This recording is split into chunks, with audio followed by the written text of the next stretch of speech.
السلام علیکم defence words friends, Pakistan کی پیراملٹری فورس کی نئی رائفل کی خبر پر بات کریں گے۔ ترکی کے ٹی ایف ایکس کے لیے انجن کے حصول کی تصدیق، زموارڈ کلاس ڈسٹرائر کے لیے کانٹریکٹ کا ایوارڈ، روس کا نیوکلیئر کیپیبل بیلسٹک میزائل کا تجربہ، پولینڈ اور یو اے ای سمیت دیگر اہم بین الاقوامی دفاعی خبریں بھی اس ویڈیو میں شامل ہوں گی۔ So let's start.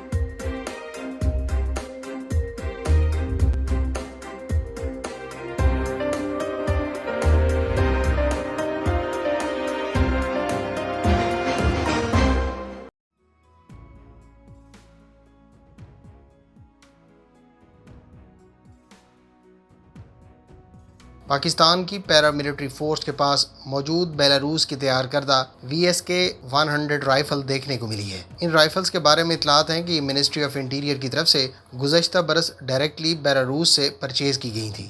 اس گن کے بارے میں اطلاعات ہیں کہ تقریباً 10,000 رائفلز خریدی گئی تھیں جو پیراملٹری فورسز یعنی FC اور رینجرز کے دستوں کو فراہم کی گئی ہیں۔ اس گن کا وزن 4.2 kilogram, rate of fire 900 rounds per minute اور اس پر 30 بلٹ کی سٹینڈرڈ میگزین کے علاوہ 75 to 90 راؤنڈز کی ڈرم ٹائپ میگزین بھی استعمال کی جا سکتی ہے۔ حالیہ منظر عام پر آنے والی تصویر میں FC بلوچستان کا ایک سپاہی یہ گن کیری کیے ہوئے ہے اور اس تصویر میں FC بلوچستان کے لیے نیو کیموفلاج بھی دیکھنے کو ملا ہے۔ اس طرح سے پاکستان کی تینوں مسلح افواج اور اس کی تمام برانچوں سمیت پیراملٹری فورسز کو نئے کیموفلاج پر شفٹ کر دیا گیا ہے۔ فرینڈز، اگر آپ پاکستان کی آرمڈ فورسز کے کیموفلاج یعنی یونیفارم کے بارے میں جاننا چاہتے ہیں تو ڈیٹیل ویڈیو کا لنک ڈسکرپشن میں موجود ہے۔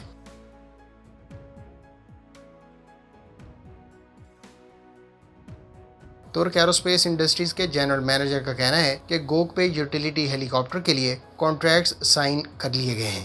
ابتدائی طور پر 20 ہیلی کاپٹرز ترکی کی آرمڈ فورسز کو ڈیلیور کیے جائیں گے، جس میں سے کچھ ایئر فورس اور کچھ آرمی کے لیے ہیں۔ انہوں نے مزید کہا کہ ایک بین الاقوامی کسٹمر کے ساتھ بھی معاملات طے پا رہے ہیں اور جب اس کے ساتھ ڈیل فائنل ہو جائے گی تو اس وقت ہم تفصیلات منظر عام پر لائیں گے۔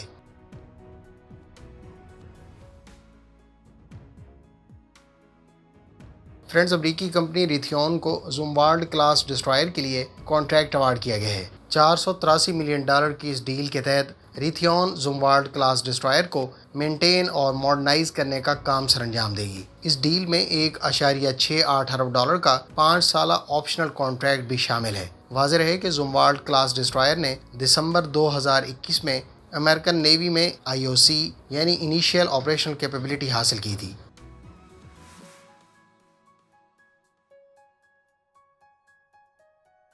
روس نے بدھ کے روز سرمت انٹر کانٹیننٹل بیلسٹک میزائل کا کامیاب تجربہ کیا ہے۔ یہ میزائل جوہری وار ہیڈ کو لے جانے کی صلاحیت رکھنے والا بین البراعظمی بیلسٹک میزائل ہے۔ اس میزائل تجربے کے دوران روسی صدر پیوٹن کو ٹی وی پر دکھایا گیا، جہاں انہیں روسی فوج نے بتایا کہ ICBM کو ملک کے شمال مغربی علاقے سے لانچ کیا گیا، جبکہ اس نے ملک کے دور مشرقی علاقے میں ہدف کو کامیابی سے نشانہ بنایا۔ سرمت 2 دراصل روس کا نیکسٹ جنریشن میزائل ہے جس کو پیوٹن ناقابل تسخیر قرار دیتے ہیں۔ اس کیٹیگری میں روسی صدر ایون گارڈ اور کنزل ہائپرسونک کروز میزائل کو بھی شمار کرتے ہیں۔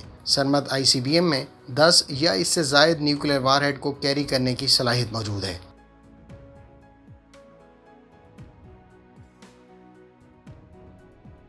فرینڈز، لاکہیڈ مارٹن کو $74 ملین کا کانٹریکٹ ایوارڈ کیا گیا ہے۔ اس کانٹریکٹ کے تحت company US missile defence agency کو تھارڈ یعنی terminal high altitude area defence weapon system کی 8ویں بیٹری ڈیلیور کرے گی۔ امریکی حکومت اس 8ویں بیٹری کو 2025 تک ڈپلائے کرنے کا ارادہ رکھتی ہے۔ اس سلسلے کی فرسٹ بیٹری 2008 جبکہ 7ویں دسمبر 2016 کو ڈیلیور کی گئی تھی۔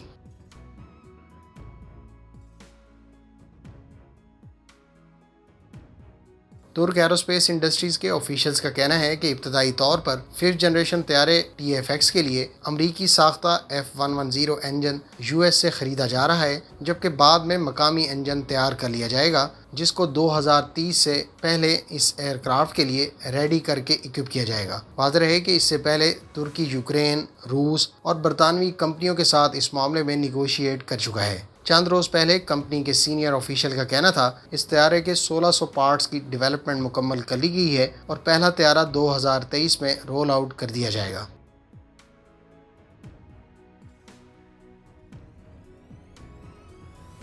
پولینڈ کے وزیر دفاع نے اپنے دورہ امریکہ پر کہا ہے کہ پولینڈ اپنے دفاع کو مزید مضبوط بنانے کی غرض سے اس پر اضافی رقم خرچ کرنے کے لیے تیار ہے۔ اس مقصد کے لیے نہ صرف پولینڈ اربوں ڈالر مالیت کے 250 ایبرامس ٹینک امریکہ سے خریدے گا، بلکہ ممکنہ طور پر پولینڈ امریکہ سے high mobility artillery rocket system بھی خریدنے پر غور کر رہا ہے۔ واضح ہے کہ یہ سسٹم ٹیکٹیکل میزائل کو 300 اور روایتی راکٹس کو 45 کلومیٹر کے فاصلے پر فائر کر سکتا ہے۔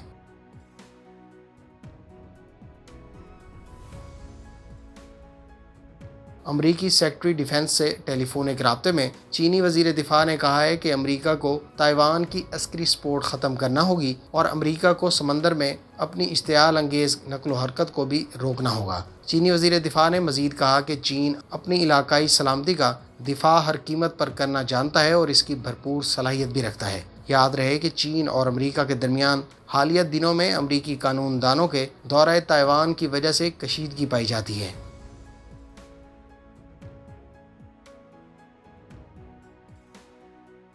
امریکہ، جرمنی، برطانیہ، کینیڈا، فرانس، اٹلی اور جاپان پر مشتمل G7 ممالک کے وزرائے خزانہ نے یوکرین کے لیے 24 ارب ڈالر سے زائد امداد کی یقین دہانی کروائی ہے۔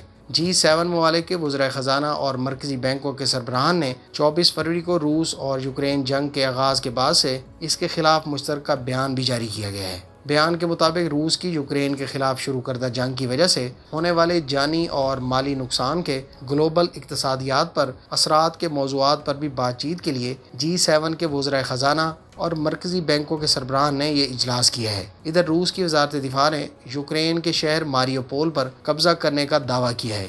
روس کی خبر رساں ایجنسی کے مطابق روسی وزیر دفاع نے ماریوپول کی تازہ ترین صورتحال کے بارے میں صدر پوٹن کو رپورٹ کر دی ہے۔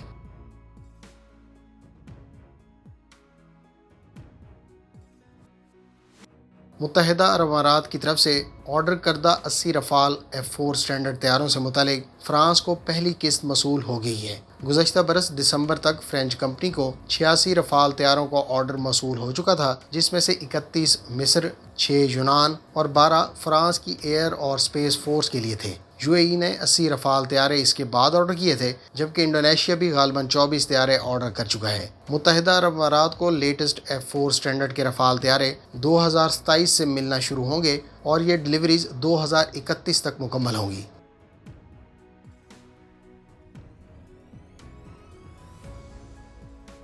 بھارتی فضائیہ نے اپنے Su-30 MKI طیارے سے برہموس اینٹی شپ کروز میزائل کا کامیاب تجربہ کرنے کا دعویٰ کیا ہے۔ 19 اپریل کو کیے گئے اس تجربے میں انڈین نیوی کے ساتھ کلوز کوارڈینیشن میں BrahMos super sonic cruise missile کا کامیاب تجربہ کیا گیا، جس نے سمندر میں موجود ایک ڈی کمیشنڈ شپ کو کامیابی سے نشانہ بنایا۔